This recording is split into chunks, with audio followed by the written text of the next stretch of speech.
¿Alguna vez pensaste que podrías estar presenciando uno de los conflictos geopolíticos más importantes de nuestra generación?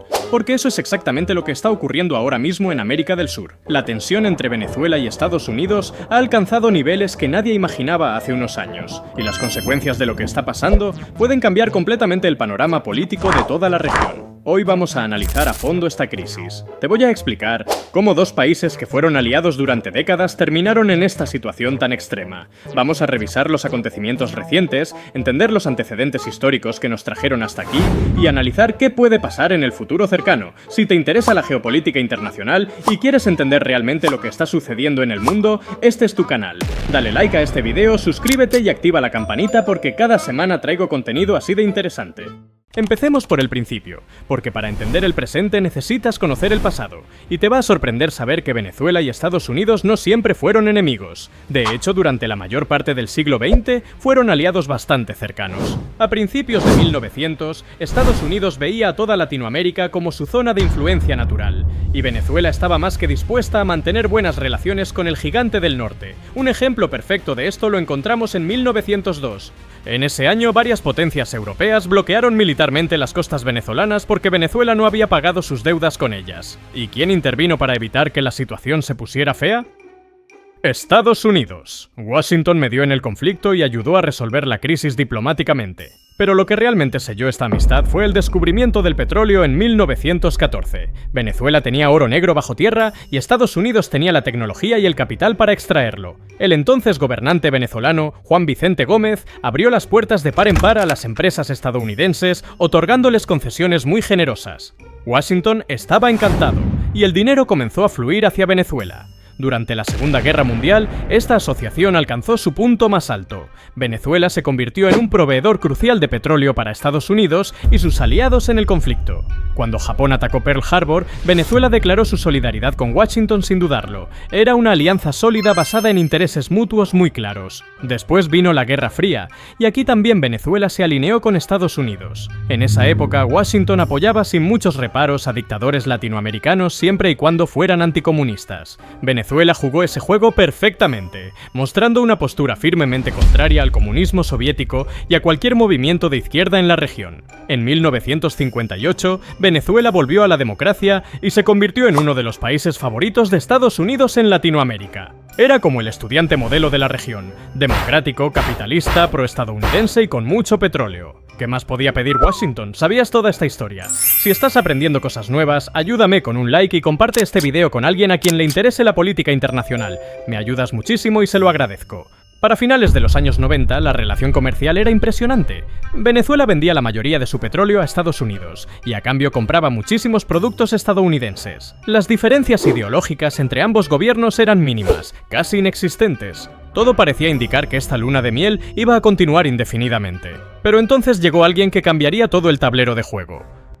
1998 marcó un antes y un después. Ese año, los venezolanos eligieron como presidente a Hugo Chávez, un exteniente coronel del ejército que se había hecho famoso por liderar un intento de golpe de estado en 1992. Aunque ese golpe fracasó y Chávez terminó en prisión, su imagen de militar rebelde y su discurso contra la clase política tradicional lo convirtieron en una figura muy popular. Cuando finalmente llegó al poder por la vía democrática, Chávez trajo consigo un discurso completamente diferente al de sus predecesores. Era nacionalista, de izquierda, antiimperialista y sobre todo muy crítico con Estados Unidos. Desde el primer día dejó claro que las cosas iban a cambiar. Una de sus primeras movidas fue establecer una amistad cercana con Fidel Castro en Cuba, y esto fue como una bofetada para Washington. Imagínate, Estados Unidos llevaba décadas intentando aislar económica y políticamente al gobierno comunista cubano. Habían impuesto un embargo que duraba ya más de 40 años, y de repente, su antiguo aliado petrolero empieza a enviar petróleo barato a la isla y a alinearse políticamente con La Habana. Para Washington esto fue inaceptable, pero Chávez no se detuvo ahí. Quería que Venezuela tuviera un papel mucho más protagónico en el escenario mundial, y eso incluía hacer movimientos que incomodaban directamente a Estados Unidos. Simultáneamente, Chávez empezó a tejer relaciones con otros gobiernos que tampoco eran precisamente amigos de Washington: Irán, Rusia, China. Venezuela se estaba convirtiendo en un dolor de cabeza geopolítico para Estados Unidos. Esto se está poniendo interesante, ¿verdad? Si todavía no te has suscrito al canal, hazlo ahora. En abril de 2002, la tensión explotó. Hubo un golpe de estado en Venezuela que derrocó a Chávez durante 48 horas. Cuando Chávez volvió al poder, su resentimiento hacia Washington se multiplicó por 1000. A partir de ese momento, era común ver a Chávez en sus discursos televisados insultando al presidente Bush, llamándolo de todo. Había una animosidad personal además de política. La relación estaba completamente rota. Hugo Chávez murió en 2013 después de una larga batalla contra el cáncer. Muchos se preguntaron si su sucesor, Nicolás Maduro, intentaría suavizar las relaciones con Estados Unidos. La respuesta llegó rápido.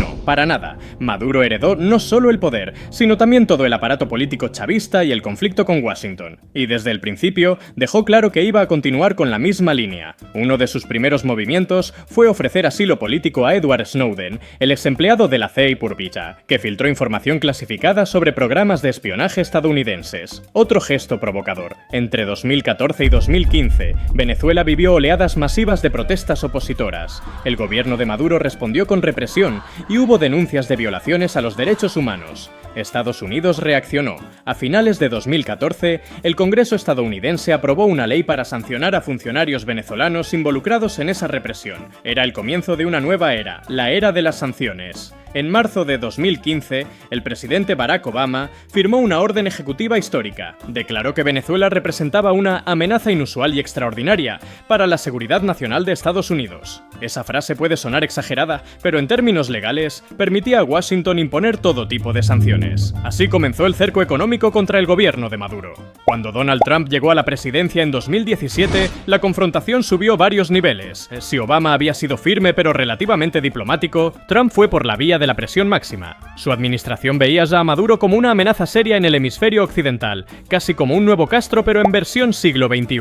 En 2017, Maduro impulsó una asamblea constituyente muy controvertida, excluyendo prácticamente a toda la oposición del proceso. Estados Unidos respondió con sanciones mucho más contundentes, congeló activos de altos cargos del gobierno venezolano y prohibió a ciudadanos y bancos estadounidenses negociar nueva deuda venezolana. Era un golpe económico importante. Si te está gustando este análisis en profundidad, no olvides darle like y dejar un comentario con tu opinión sobre esta crisis. Me encanta leer lo que pensáis, pero lo peor estaba por llegar. En 2018, Maduro fue reelegido en unas elecciones que fueron ampliamente denunciadas como fraudulentas. Gran parte de la oposición ni siquiera pudo participar. Entonces, en enero de 2019, ocurrió algo sin precedentes. Juan Guaidó, presidente de la Asamblea Nacional controlada por la oposición, se autoproclamó presidente interino de Venezuela basándose en artículos de la Constitución venezolana. Estados Unidos lo reconoció inmediatamente como presidente legítimo. Y no solo Estados Unidos, más de 50 países hicieron lo mismo. De repente había dos presidentes reclamando el poder en Venezuela.